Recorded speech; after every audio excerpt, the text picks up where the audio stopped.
how's everybody doing? Welcome back to Ask That Podcast on YouTube. This is the second part of that Tick thing. Go back and look. I did another Tick video. I don't know when it's going up. But I got a stack. If you don't know, I got a box of comics in. Pile of great stuff in it. And there's a bunch of Tick issues in it with the first 3 or 4, maybe 5 issues all being later printings. But I'm pretty sure from issue 6 on, it's all original prints. Matter of fact, I think with like issue 12, there's never really been a second print. I'm not sure on that, but sit here and go through them. As you can see, let's see. This is one of the ones. This came out in November of '89. This is one of the issues where it pretty much got adapted into an episode of a TV show. You got the Red Scare, you got Fast Guy, and by this time, Ben Edlund actually did pencil this. He does not pencil. Remember, I'm with these out there. He does not pencil every issue of the Tick in the original run, but he wrote all of them.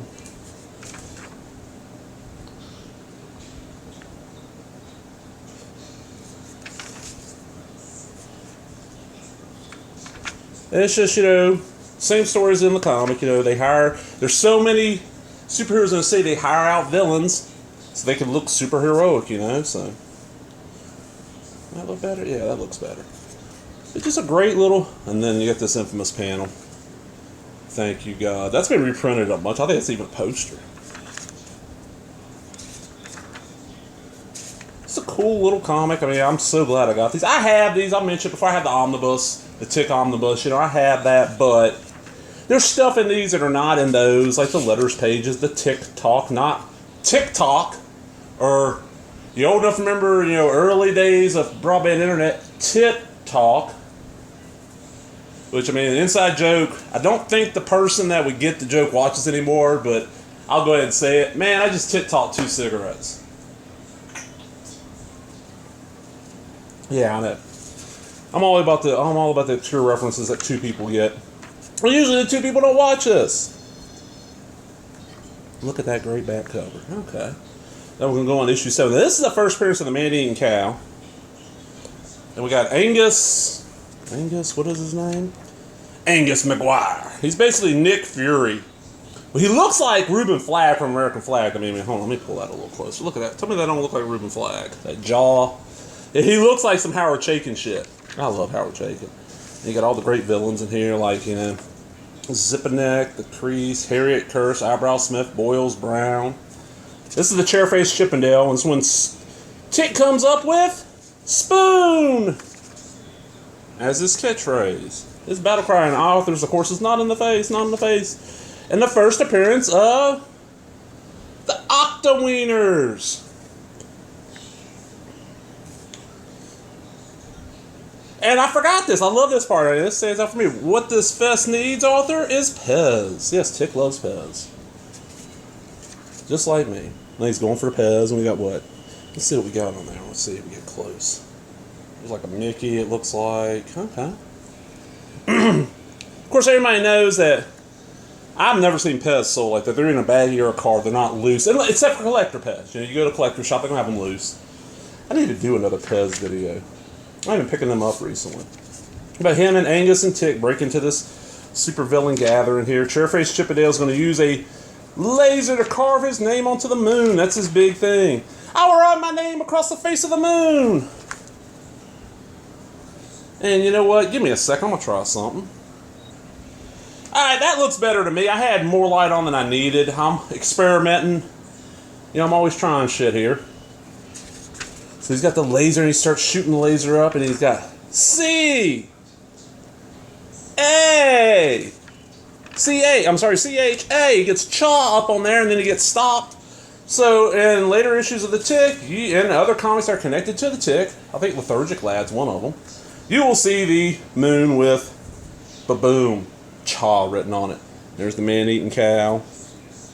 And we got Chairface Chippendale back in jail. And of course, we got our Tick Talk. You smelling the box down there, babe? Okay. Tick shirts. That back panel. This is the start. They decided that they're going to, Tick and Arthur side, they're going to leave the city. They're going to New York. They need to go somewhere where there's more crime and stuff. So this is their road trip. They're in Arthur's sister's car. I think her name's Dot, if I remember. She marries Dinosaur Neil in the cartoon. First appearance of Chainsaw Vigilante. If you look back on this channel, I've covered the first issue of Chainsaw Vigilante. It's all I've ever read of it. I heard it's supposed to be like 8 issues or something like this, and like 6 came out, so it never got finished. That's not uncommon with Tick stuff. Lucia Millet Edlund. I'm assuming that's got to be Ben Edlund's mother. Oh, I didn't even on camera. You know, a little tribute to her. She passed away. Or I love this little gag they put on here because these never came on time. No! What? I just had the most horrifying nightmare. I dreamt that I stopped existing for 8 months. Because they've been 8 months. I mean, Tick never came out on any kind of regular schedule at all. I mean, you just kind of, you had to go on the shop, like, a new Tick in? No, fuck. Yeah, there's some years where you got 2 issues, somewhere you got 4, somewhere you got 1. You know, I mean, it's just the way it was. And they're road tripping. This is when he first meets the Mystic Order of Arachnid Vigilance. We were once your fellow inmates at the Evanston Asylum. Which you were set free in your percussive escape, we followed you here to the city. Excuse me. And they become very important later on, and later on Tick stories. They become very, very important. You know what? Hold on, let me see something. Can I get this? Oh, that's too much. Alright. That's gonna have to work like that. Sorry about that, y'all. I'm experimenting here. And I do like how they added a little splash of color into this. A little red there. Now, one of these, excuse me, what issue is this? Issue 9. Okay, one of these had a special Red Eye comic, but I think it's this one and it's just not in here. And they're sleeping out underneath the stars. It's just a road trip. The Civic Minded 5. Yes, the Civic Minded 5. You remember them from the cartoon, but this is completely different. Fern Slinger, Mr. Envelope, Radio King, and Feral Boy. Feral Boy's the only one I think transferred over, like, what was it, Four-Legged Man? And Chainsaw Vigilante is basically, he's tired of all the ridiculous superheroes, so he just beats the shit out of them. Great character.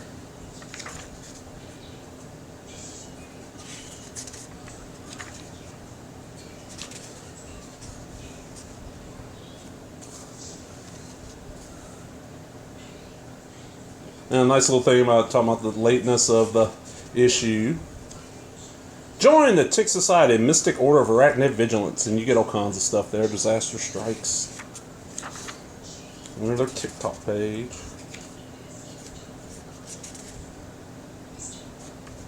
And then lots of just different people wrote in. Nice, Luann, the comic strip the Tick gets mentioned in. I remember Luann. I never read it much, but... And then, we go on to the next issue. Issue 10. We're getting near the end here. Issue 10. The Monolith issue.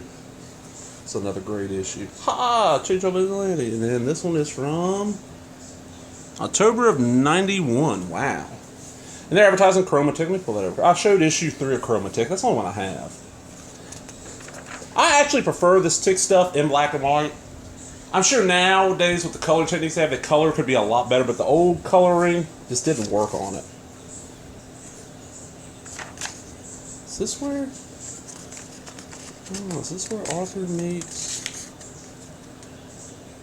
One of these issues is where Arthur meets the girl that you kind of find out her father created the moss suit he wears, and he don't know half the abilities of it and all this stuff. There's the Monolith. Monolith, Kentucky. Have I been there? Oh, this is the Red Eye. Is this the one with the Red Eye comic in it? I'm not sure. The Red Eye. I love the Red Eye. No, it's not this one. This is the first print. I don't know, though. Maybe whoever had it took it out. There's some great art. Great little story. I mean, if you're a Tick fan, you gotta read. I mean, if you've seen the cartoon or the live action, you gotta read these because these are so well done. Okay, I guess it's not this one.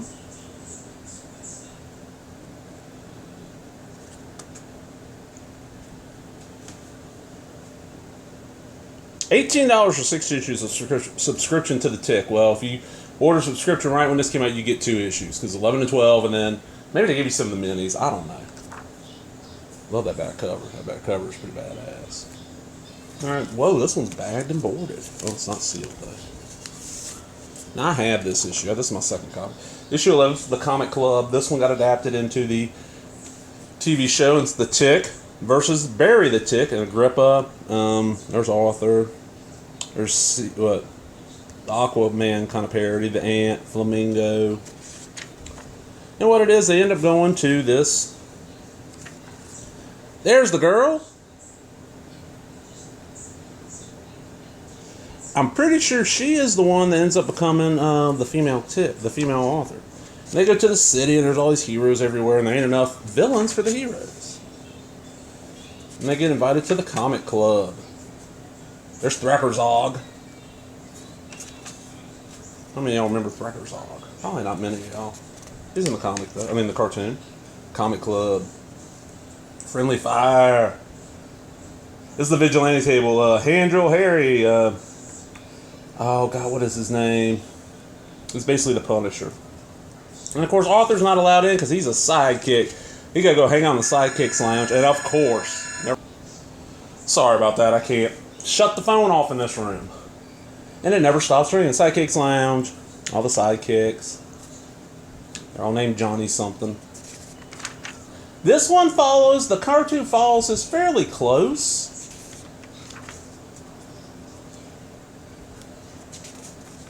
Is the Mad Midnight Bomber in this though? I think that's the big difference. The Mad Midnight Bomber is not in this. No, it's just Tick versus Barry for the rights to the Tick name.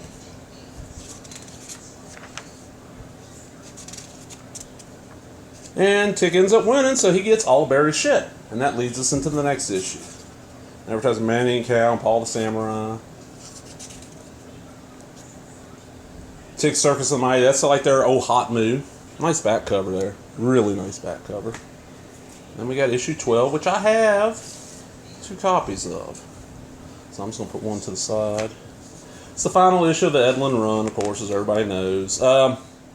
This, I've never exactly heard why he's never done issue 13. I know he got busy, worked on a lot of TV shows. You know, I think I mentioned this in my first video about the Tick. He worked on like Supernatural and Venture Brothers. And then he worked on the Tick shows, but you know, I would love being able to sit down and do a prop. There is an issue 13. It's called the Pseudo Edition.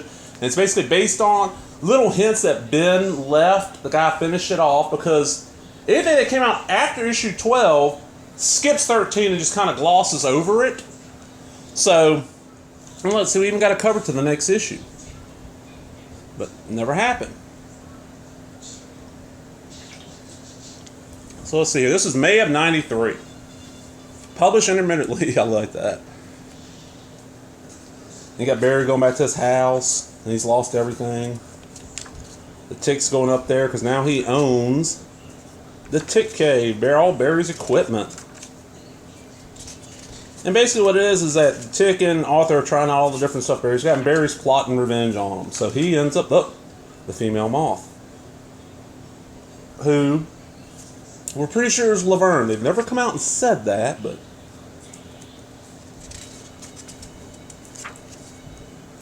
and Barry the Tick gets in touch with the Terror, and the Terror's gathering all these villains. We got Toonla, Multiple Santa, Fuzzy Person, excuse me, I don't remember who that is. Mr. Tragedy. And then it ends with the Tick and Arthur on the cycle, heading to go fight the villains, and that's it.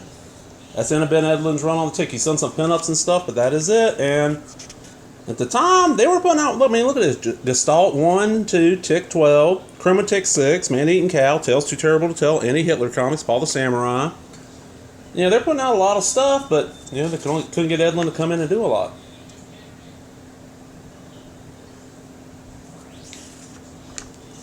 And that would be the end of the Ben Edlund run on the Tick. And the only thing I got this issue of Paul Samurai, it's issue 3. I don't know if this run got finished or not. I have no idea. This is one of those I've never been. Edlund Concept and Script Pencils by Dave Garcia. This is one of those I never really read. I know Paul the Samurai. Never read this shit. I focused on the Tick because I mean these comics were $225 to $275 for a black and white comic. I'm like, man, it's black and white. Back when I was younger, I hated black and white comics. I'm like, oh man, I want color. Now it's like, oh, I want black and white. The art looks better to me, but also I've learned when I was younger, I didn't know I'm partially colorblind. blue, green, and purple look real similar to me. Like real. I'm almost colorblind enough that it kept me out of the service. That's when I found out when I went to go take my entry exams and all that stuff for at MEPS in New Orleans back in the early 90s. They're like, you know, you're partially colorblind? Had no clue. Makes sense now. I understand some stuff, but yeah. Oh, you gonna take a nap over there, sweetie? Okay. You know, that was, you know. So I prefer black and white comic. I like it because I can see the line work a lot better and all that. Oh, look at this. We got some, oh shit, we got some Droogs. Betty Well. And they're fighting Paul the Samurai, and every time he pulls his sword, it must taste blood. So there's times he actually pulled it and had to nick himself. Yeah, it's goofy. And I know at one time all this was reprinted in an omnibus. Same thing with Chainsaw Vigilante, Man Eating Cow. I don't know if those are still in print. I've not kept up with NEC in forever. I don't know what NEC's putting out. I was a Tick fan for years and years. I got heavily into the what's called the Big Blue Destiny series. It was like 2 miniseries. And then they had the bi-monthly, like 1 month you got the Tick, 1 month you got, 1 month you get Tick and Author, 1 month you got Heroes of the City. I read that for the 6 or so issues they existed, and they just weren't selling. And then I kind of dropped it. When the Tick went to just holiday specials, I just got out of it. Because they were like $4 a pop. And I'm like, okay, I enjoy the front story about the Tick, but all this back matter stuff, you know, wasn't worth the extra cost. So I was like, you know, I'm just going to drop out of this. And I did. And I've since then picked up some of them. Rockin' Bones #1. That might be pretty cool. Tales, Too Terrible to Tell with that fucking, look at that Steve Ditko cover. Look at that. And then, of course, the back cover. Well, you know what? That's it for the Tick here, everybody. I hope y'all enjoyed that. You know, go out there and read some Tick. Yeah. You know, you can find it in issue forms. There's trades. NEC website keeps most of the stuff in print. Or they used to. Don't know now. I haven't checked it forever. But I hope you enjoyed it, man. If you did, you know, give me, look, I can give y'all 2 thumbs up. Give me a thumbs up. Leave a comment. Subscribe. All the other bullshit. You know, share these videos. You know, somebody likes the Tick. Yeah, share these videos with them. They learn a little bit about the Tick. Talk to everybody later. Bye-bye.